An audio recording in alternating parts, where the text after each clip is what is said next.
Hey YouTube, it's James from the Wyvern Watch here again with another deck profile. As you can see, this is my Sky Striker deck profile. Now, a little bit nervous about doing this one, if I'm perfectly honest, because obviously there's a lot of very good Sky Striker players out there, and I'm absolutely not one of them. But I absolutely love the concept of this one character, this Miss Ray, of course, here in her ultimate variant, and how she just equips herself with different armors, and the concept absolutely sort of thrilled me to bits. I never played it competitively when it was out and about, but I sort of gathered the pieces here and there after its time. It's never really gone away. Sky Striker really has. It's still a good rogue option, I would say. But I've gathered the pieces, put the deck together, and I played with it a little bit, but I certainly wouldn't say I'm any sort of expert. So you might find the ratios a little bit all over the place. But obviously it's had a little bit of support in the last year or two, and of course the ban list has been kind to it. So I just thought I'd put my video and my take of Sky Strikers out there and see what everybody thinks about it. Obviously, as you can imagine, it being a Sky Striker deck, the monster lineup is certainly on the thin side. But we'll kick things off, and of course we are running Sky Striker Ace Ray at 3. Well, I don't think there's anything to be said about that. Everyone knows what Ray does, of course. It's just that I don't remember seeing any builds with less than 3 in there, but that's not to say that it's not never been done before, but I can't imagine playing any less than 3, of course. The other monsters, I've only got 3 more, so they may as well come straight out. I've got 2 rows and 1 of the Hamp, so Surgical Striker Hamp.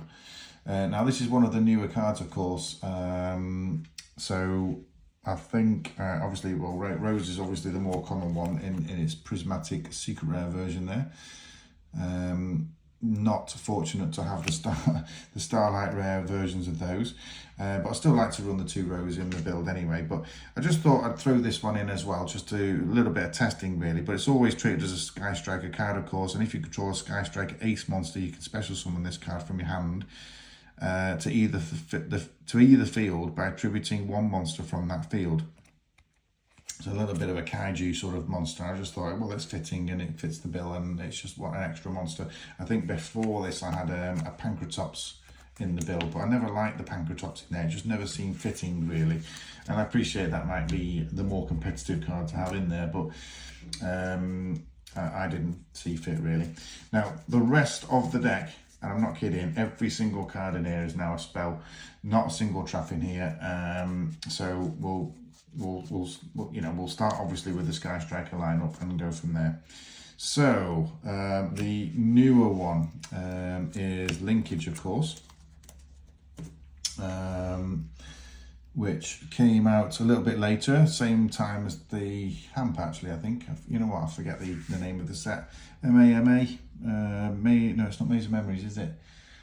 I can't remember. But if you control no monsters in your main monster zone, you cannot special summon monsters from the extra deck for the rest of the turn after this card resolves, except Sky Striker Ace monsters. Also send 1 other card you control to the graveyard, and if you do, special summon 1 Sky Striker Ace monster from your extra deck to the extra monster zone, and if you have at least 1 light and 1 dark Sky Striker Ace monster on your field and or in your graveyard, the summoned monster gains 1,000 attack. So nice and easy, quick way of getting one of the Ace monsters, Link monsters, straight onto the field. Second one is Afterburners. Now again, this is an unusual choice, I would say, to have at 3.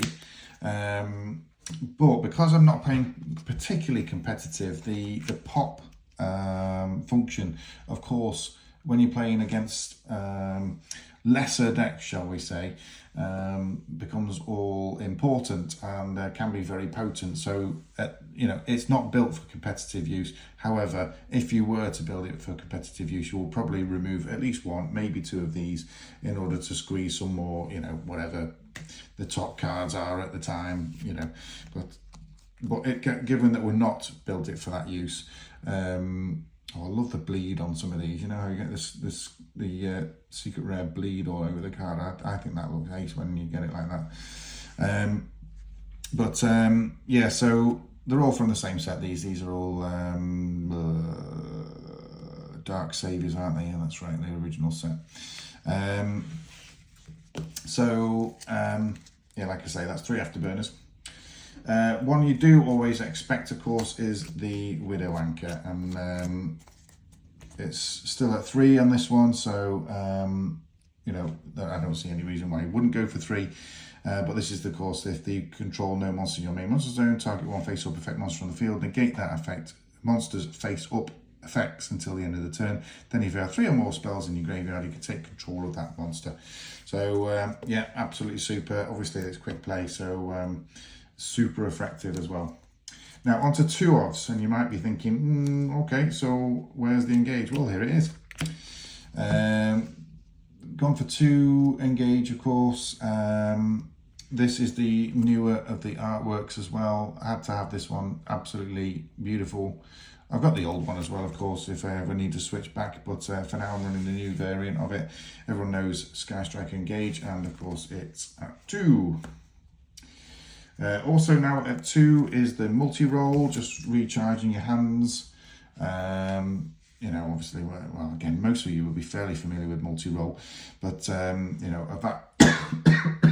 excuse me, a vital piece of the strategy, and that's why it got banned initially, of course, as well.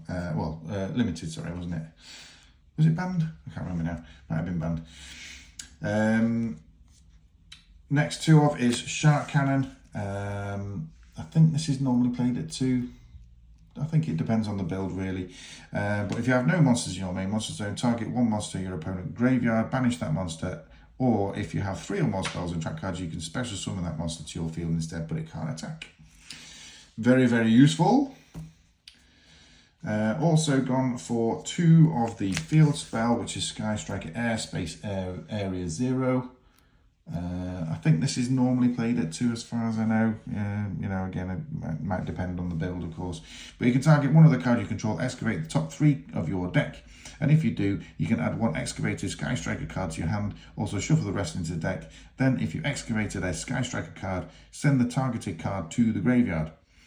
If this card is in the field zone, is sent to the graveyard by a card effect, you can special summon 1 Sky Striker Ace monster from your deck.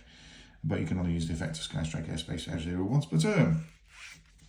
Fairly simple stuff. Okay, last 3 Sky Striker cards are all 1-ofs. So we've got 1 Jamming Waves, 1 Hornet Drones, and 1 Eagle Booster. So Jamming Waves, fairly simple. That's just obviously targeting back row, and then obviously if you have 3 spells in your grave, it's the monster. You can destroy a monster on the field, which is the opposite, of course, of Afterburners. Whereas if there's 3 spells in the grave when you activate that card, you can also destroy a back row as well. Hornet Drones is the one that special summons a token.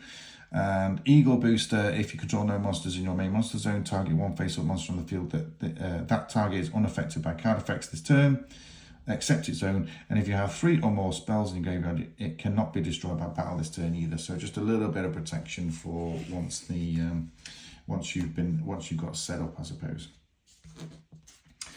Okay, so on to the rest of the spells that aren't Sky Strikers. So only the 3 of on this occasion. So we've gone for a Dark Ruler no more, of course. I would definitely suggest this is a going second build.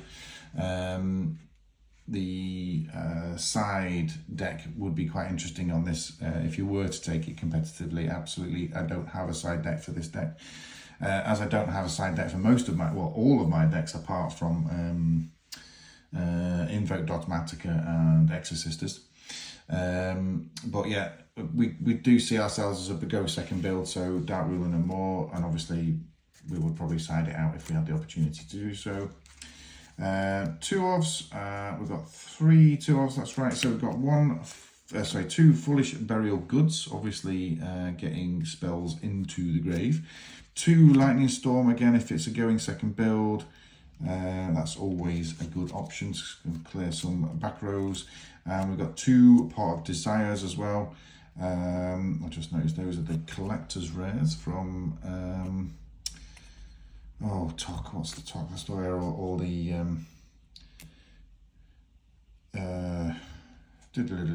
what were they called? You know, the cartoony ones. I can't remember what they're called again. Mine's gone blank when I need it. But yeah, that's the first edition from that set as well, which is really nice. But yeah, Pot of Desires, we know what that does.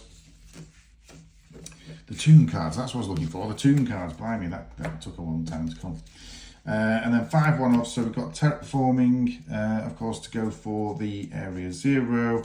We've got Called by the Grave, which obviously that's obviously there to sort of thin the deck and obviously get a spell in the graveyard as well. 1 Harpy's Feather Duster, again going second build. I don't see why you wouldn't. 1 Reinforcement of the Army, of course, and to go and search out that Ray, and 1 Monster Reborn to bring something back, obviously. So those are the 5 1-offs, and indeed the end of the main deck. So we'll move swiftly on to the extra deck. Now, the extra deck, in my opinion, is a little bit old school. I'm not sure this is how most people still play it, but you know, when I have been playing, I find that you rattle through these. The Sky Striker Ace monsters, of course, very, very quickly. So we've got 3 Sky Striker Ace Kagari, 3 Shizuku, 3 Hayate, and 1 Kaina. So I think this is sort of the old school build, if you like. It might still be relevant, I'm not entirely sure. I'm sure somebody on the comments will be able to update me as to whether it's worthwhile still playing these or not. But these are all the Prismatic Secret Rares from Mega Pack 19, so the 2019 tin. Apart from obviously Kaina, which came out in 2020, so a little bit behind the others. But that's my ratio for the Link ones, of course, which obviously interchange with each other anyway. But they do look great though, don't they? You know, because they're all obviously Sky Striker Ace Ray, and just with her wearing different types of armor to do different things, of course. I just love the principle of it. I think it's ace. So those are that, and then the 2 rank 2s, of course. Not rank 2s, Link 2s, sorry. Zeke and Azalea. Azalea being, of course, the newer one. Most people are fairly familiar with Zeke, but Azalea must be linked. Someone can only be special summoned by Sky Striker Ace Azalea once per turn, and if this card is special summoned, you can target 1 card on the field and destroy it. Then, if you have 3 or less spells in your grave, send this card to the graveyard. Okay, yeah, so there's a bit of a downside there. Once per turn, at the start of the damage check, if this card battles an opponent's monster, you can banish 1 spell from your graveyard, destroy that opponent's monster. So, yeah, really nice. Obviously, you need to make sure your spells are in the grave, but apart from that, all good. So the 2 Link 2s. And then 3 pretty standard additions. So we've got 1 Nightmare Phoenix, 1 Nightmare Unicorn, and 1 Access Code Talker. I think this is the only deck I actually run Access Code Talker in, and it's not really because of availability, but I'm not particularly a fan of the artwork on the card, if I'm perfectly honest. I know it's a devastating card, of course, and it certainly makes sense in this deck, and it probably makes sense in a few other of the decks, but